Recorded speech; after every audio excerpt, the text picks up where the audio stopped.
Alors bonjour, on va commencer la nouvelle séance. On va commencer par une petite révision ou bien un petit rappel. On a déjà vu entre deux choses. On a vu de la géométrie. On a vu en algèbre. On va commencer par la géométrie. On a vu les projections. Et on a vu encore les translations, les symétries, centrales et axiales.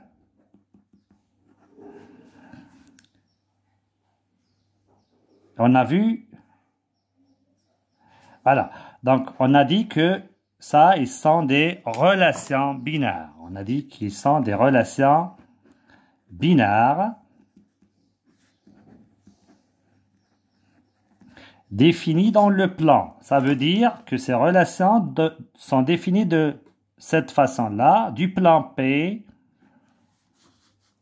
vers le plan P, tel que à tout point M fait correspond le point 1', ou bien on associe un point 1', tel que, et on donne ici la définition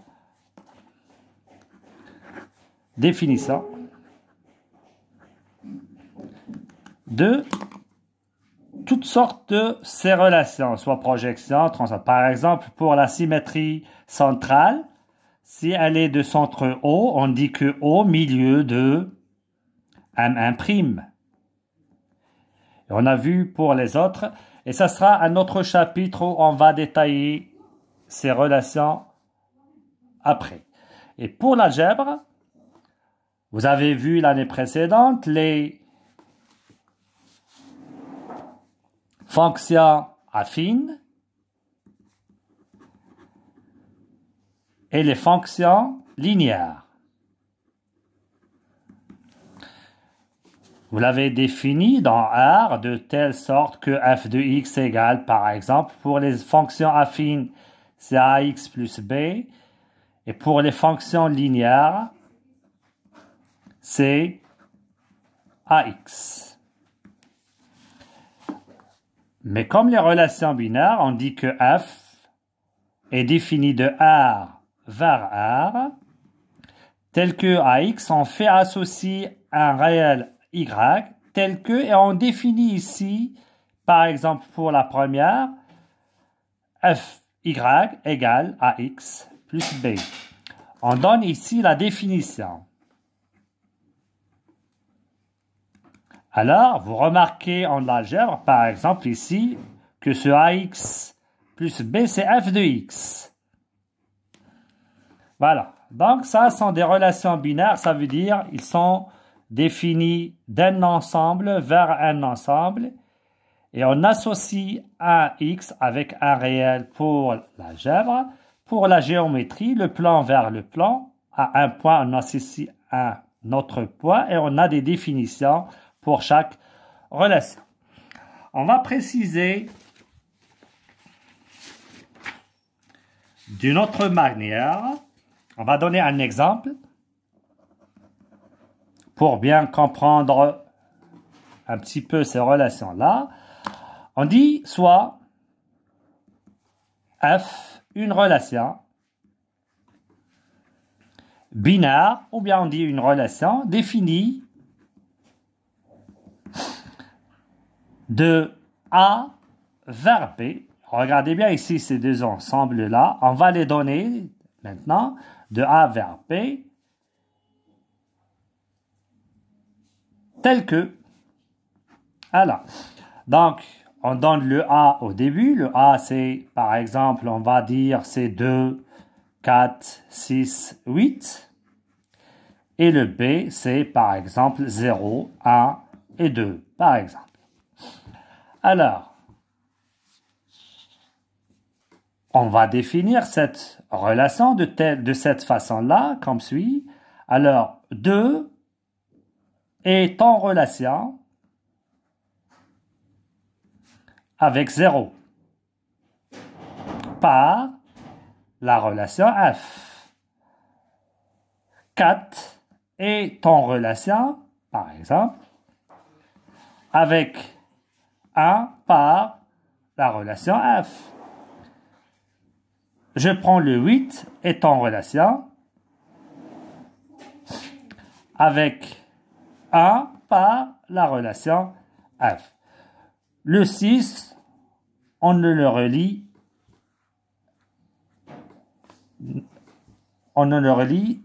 avec aucun élément de B. Alors, une relation en général est définie entre deux ensembles. Ça veut dire les éléments de cet ensemble-là et les éléments de cet ensemble-là. Donc, pour qu'elle soit définie, il faut au moins un élément de cet ensemble soit en relation avec un élément de cet ensemble. Pour bien comprendre, si je vous donne par exemple comme ça, alors on va expliquer les choses graphiquement comme ça. Je fais ici l'ensemble A et ici l'ensemble B. Je donne, regardez bien, avec un croix à droite et j'écris les éléments de A qui sont 2, 4, 6 et 8. Et de ce côté-là, les croix sont à gauche, évidemment, et je donne les éléments qui sont 0, 1 et 2. Regardez bien ici, la relation, elle est définie de A vers B. Donc, on va faire comme ça une flèche. Regardez bien, c'est très important. Et j'écris ici F. Voilà.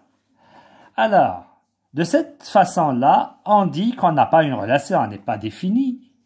D'accord? On n'a rien. Mais si je prends un élément, par exemple, regardez bien, 2 est en relation avec 0, comme ça, hop, il suffit qu'un élément de cet ensemble-là soit en relation avec un élément de B, on a une relation. Elle est bien définie. D'accord? Vous avez bien compris une relation binaire. Donc, il suffit au moins un élément de l'ensemble A qui est en relation avec un élément de B pour qu'elle soit définie. Alors, revenons à notre exemple. Prenons, donc, voilà graphiquement comment on fait le 2 est en relation avec 0. Regardez bien la flèche.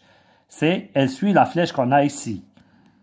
Je vais vous dire cette flèche. Donc, le 4, par exemple, est en relation avec le 1. Voilà. Le 8 est en relation avec le 1. Voyez bien. Alors, pour bien préciser, donc ici, on a de A vers B. C'est pourquoi on dit que le A est l'ensemble de départ. Ça, c'est ensemble de départ.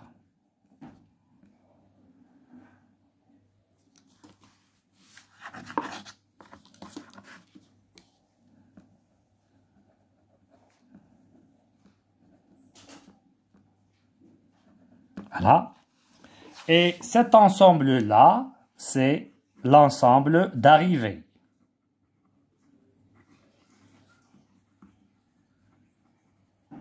Et voilà. Donc, on a bien défini la relation binaire F. Tout court, on dit relation qui est définie de A vers B de cette façon-là. J'ai donné un exemple, ça c'est un exemple. Voilà. Autre vocabulaire. On dit que 2, comme on a dit ici, est en relation avec 0. Comme on dit encore que le couple 2-0 vérifie la relation F.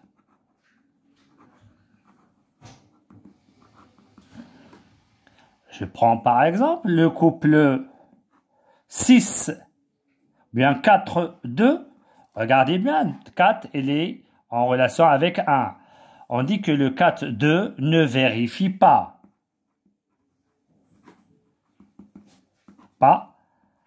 la relation F.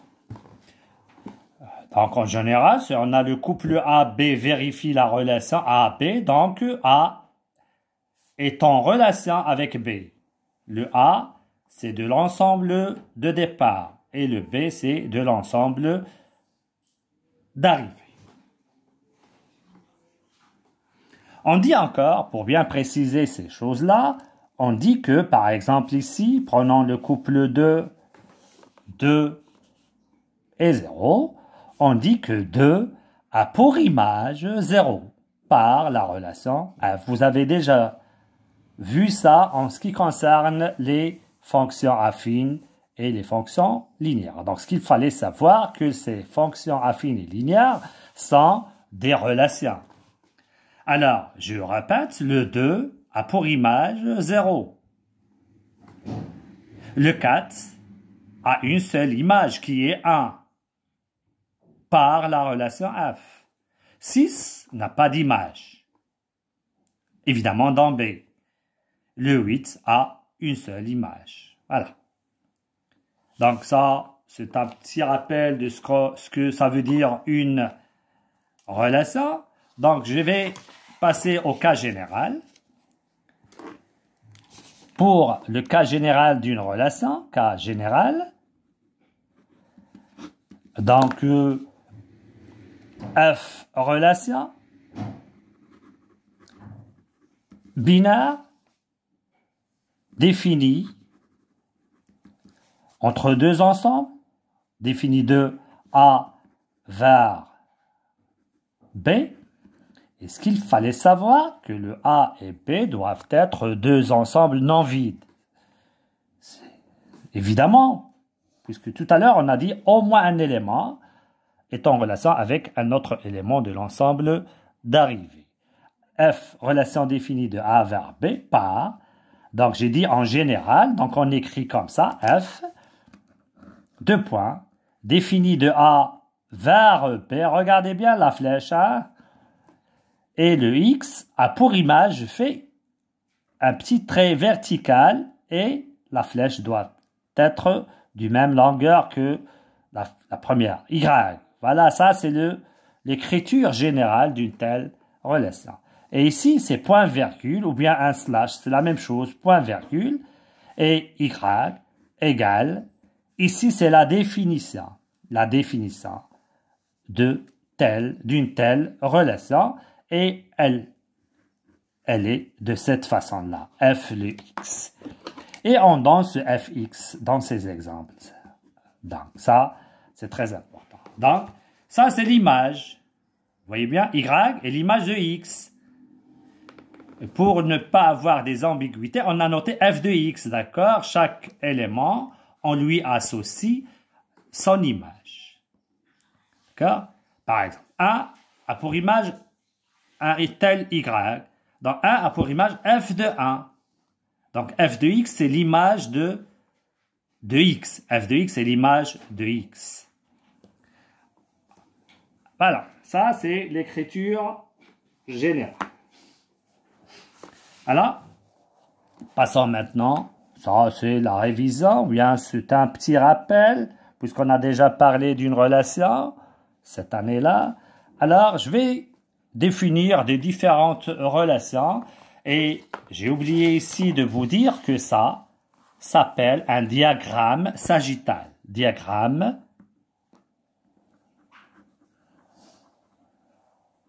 sagittal.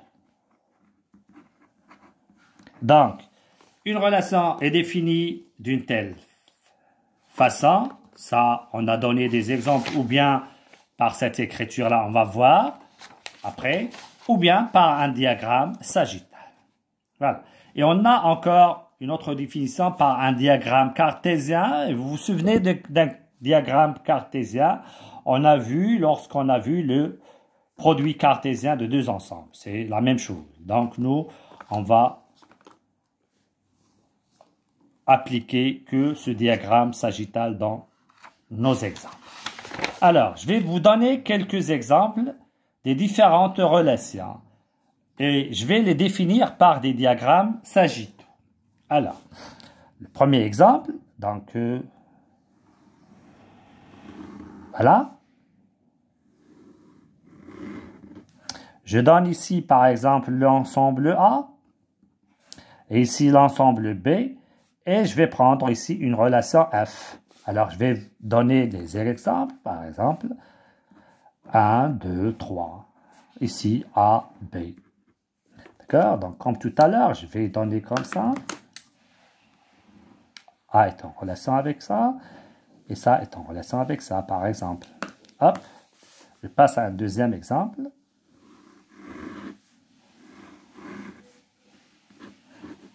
A, B, C, D, différentes relations. G.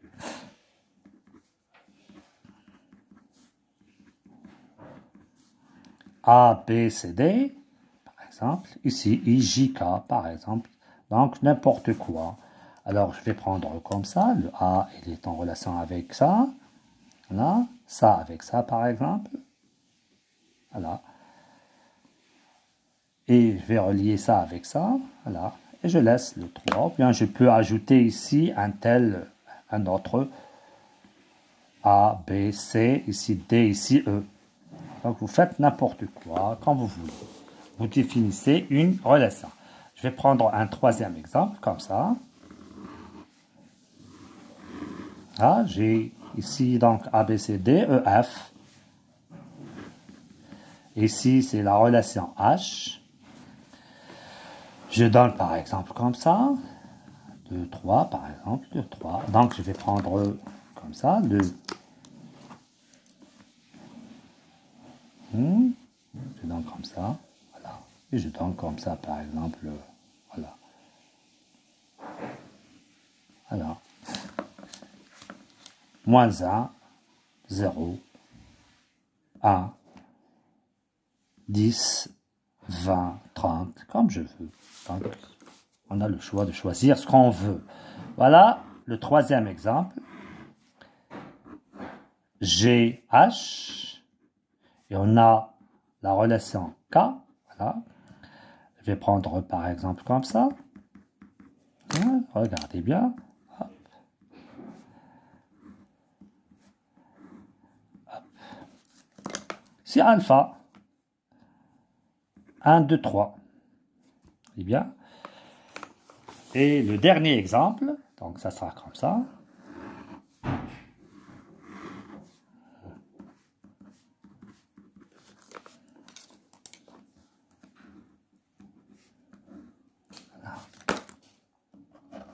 M, N. Ici, par exemple, là, L. Ici, par exemple, 5, 6, 4, 5. Voilà. Alors, j'ai donné des exemples ici. Alors, ce que vous allez remarquer, essayez de remarquer pour les éléments de l'ensemble de départ. D'accord? À ne pas voir ça, qu'est-ce qu'ils ont. D'accord? Donc, si je vous donne, qu'est-ce que vous remarquez? Essayez de me dire, par exemple, 1, combien il a d'images. Le 3, est-ce qu'il a des images? C'est bien, donc essayez de... Ce qu'on va faire maintenant, essayez de remarquer juste les éléments de l'ensemble de départ. Alors, vous avez vu tout à l'heure, vous avez parlé des fonctions affines. Vous avez défini ça dans R. Maintenant, on va donner la vraie définition d'une fonction. Alors, qu'est-ce qu'on a ici? Évidemment, des relations. Donc, tout d'abord, pour définir une relation binaire, il faut deux ensembles non vides. D'accord? Et il nous reste maintenant la définition de ce qu'on a ici. Y a pour image.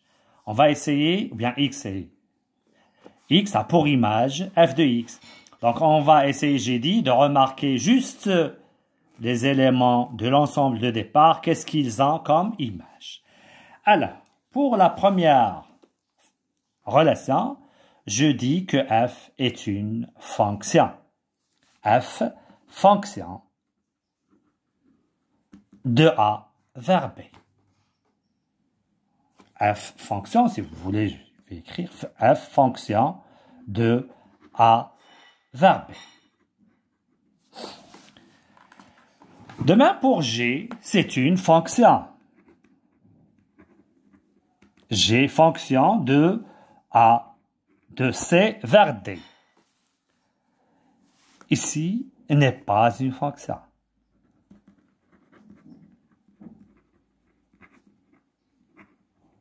Voilà. Ici, encore, n'est pas une fonction.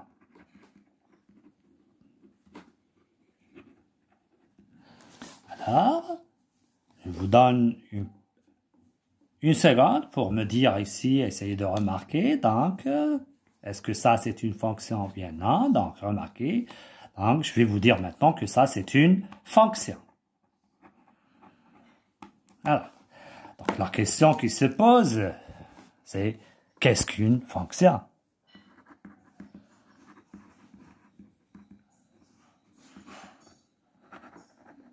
Voilà. Donc, tout d'abord, on parle de quoi pour dire une fonction? Donc, on parle des relations qui sont bien définies. Et quand est-ce que ça sera une fonction? Donc, essayez de remarquer bien ces exemples avant de vous donner la réponse. C'est très important. Maintenant, on va passer à la définition qu'on cherche. Donc, essayez de me dire, bien de remarquer quand est-ce qu'on dit une fonction.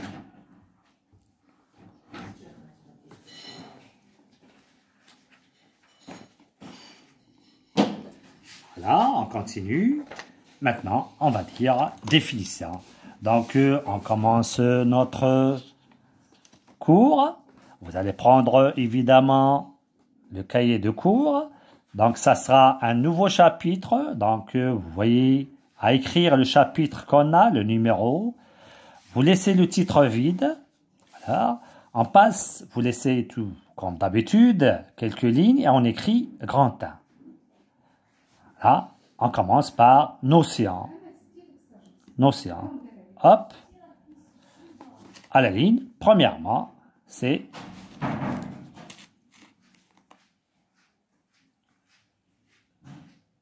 définition.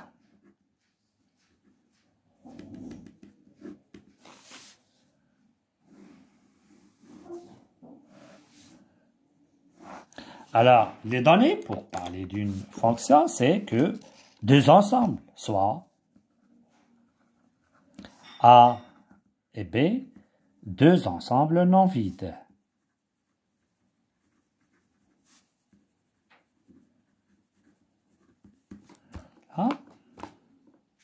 F, une relation binaire de A vers B.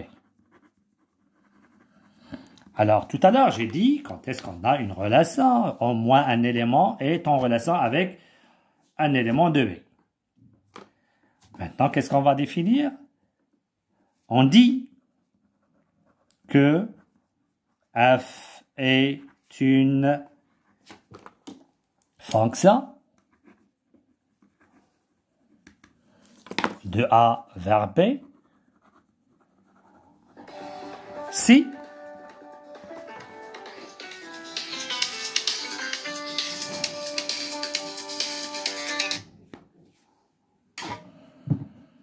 Alors, revenons à nos exemples. Voilà pour définir bien une fonction. Alors, remarquez ici, le 1 a pour image, une seule image. Le 2, une seule image. Le 3 n'a pas d'image. Donc, deux éléments ont une image et le 3 n'a pas d'image. Remarquez ici, c'est la même remarque, je pense. A, B et D ont une image et ces deux éléments n'ont pas d'image. On ne regarde pas ici, c'est est-ce que, bien j'ai dit, le nombre d'éléments vient le nombre d'images. Remarquez bien ici, donc le 0 il a déjà une image et le 1 n'a pas d'image, c'est ce qu'on a déjà en haut. Donc qui nous a donné ça n'est pas une fonction, c'est cet élément. Combien il a? Il a 2 images. Vous voyez bien? Et exprès ici, j'ai donné le alpha. Regardez bien combien il a d'images. Et on a dit que ce n'est pas une fonction. Hop, passons à cet exemple. Donc ça, il a une image et ça, il a une image. Et on a dit que c'est une fonction. Alors, c'est quoi une fonction? C'est que chaque élément de l'ensemble de départ, qu'est-ce qu'il a? Soit il a une image, ou bien il n'a pas d'image. Ça veut dire, on dit, vous connaissez ça, c'est O plus une image. Donc, vous voyez bien, je répète, on dit que f est une fonction de A vers B si chaque élément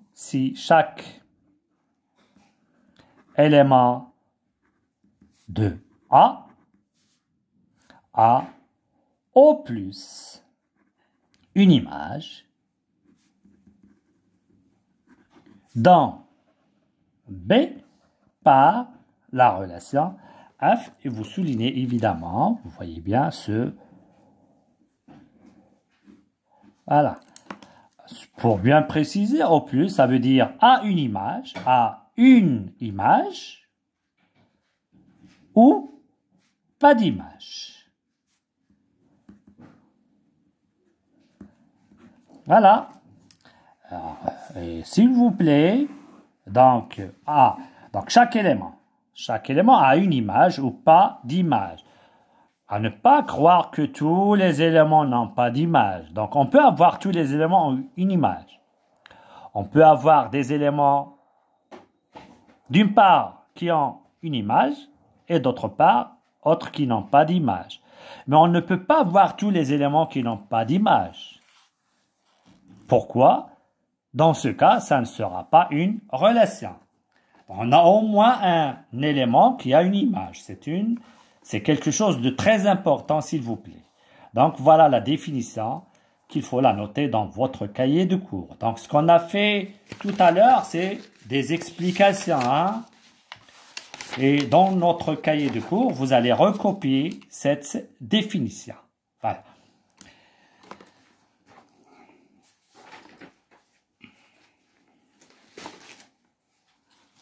Voilà.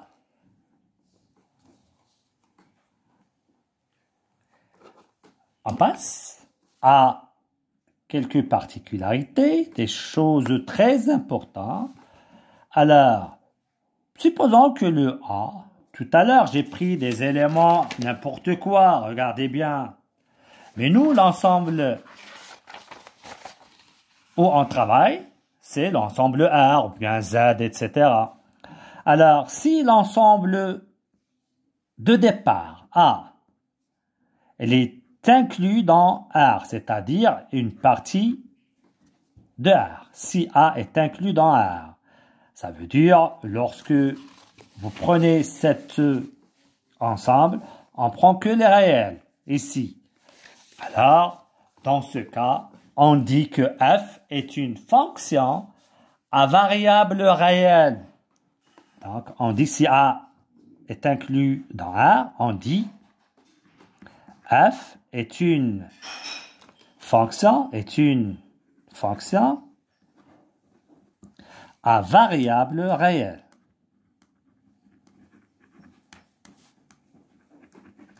Et vous vous souvenez, dans les polynômes, on dit le polynôme à variable réelle. Donc, ça porte sur fx, la définition qu'on a donnée ici.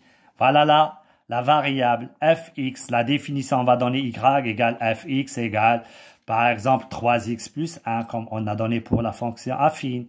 Donc, c'est ça la variable. D'accord? Donc, c'est pourquoi on dit à variable réelle. Alors, dans le cas maintenant, si le B est inclus dans R, ça veut dire l'ensemble d'arrivée. On a une fonction, on parle d'une fonction, on ne parle pas de ces deux exemples. Donc, dans le cas où on a le B est inclus dans R, on dit f est une fonction, regardez bien, numérique. L'image, c'est un numéro, c'est un réel. Donc, on dit que f est une fonction numérique.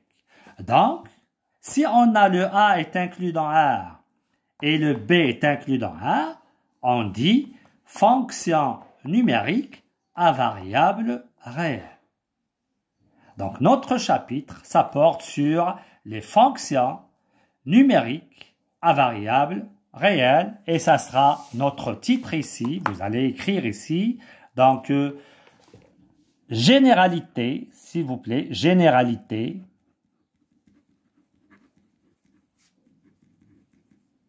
sur les fonctions numériques.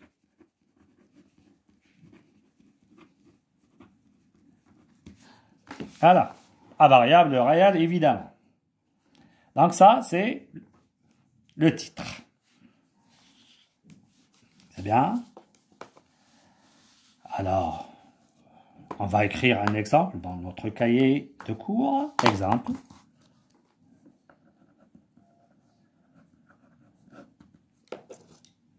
Soit f une fonction numérique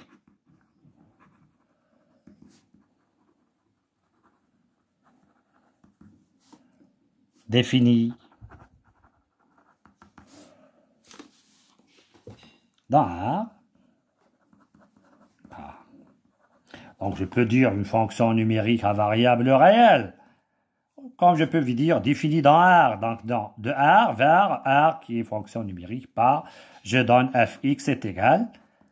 Par exemple, je donne x carré moins x plus 1. Par exemple. Alors,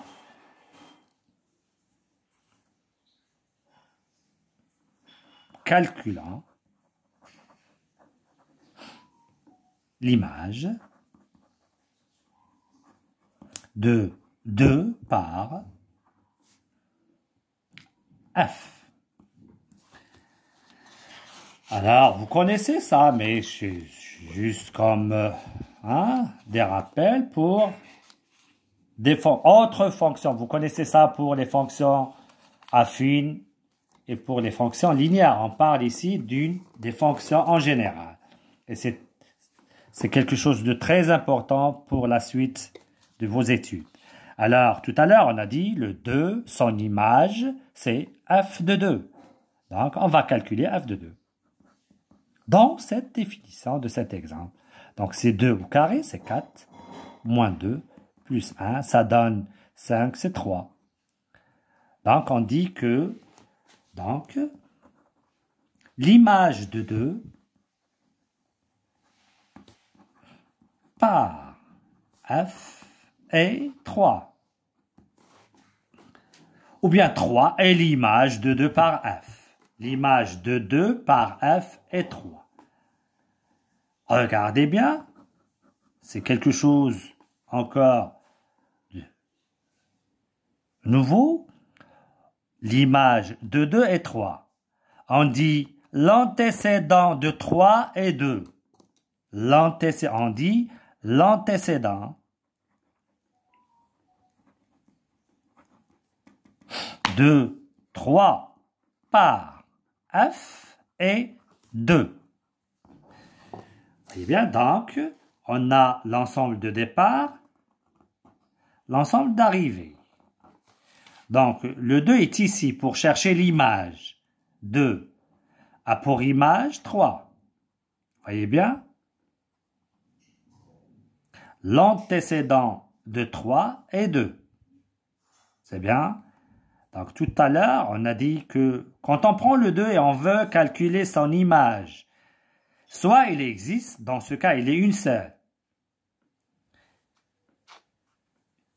Si il n'existe pas, donc pas d'image. Et on va voir pour l'inverse. Voilà. Donc, à écrire cet antécédent de... Donc, il faut écrire ça. Hein? Il faut écrire cet exemple.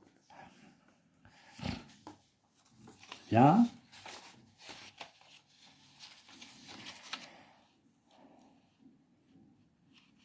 Alors,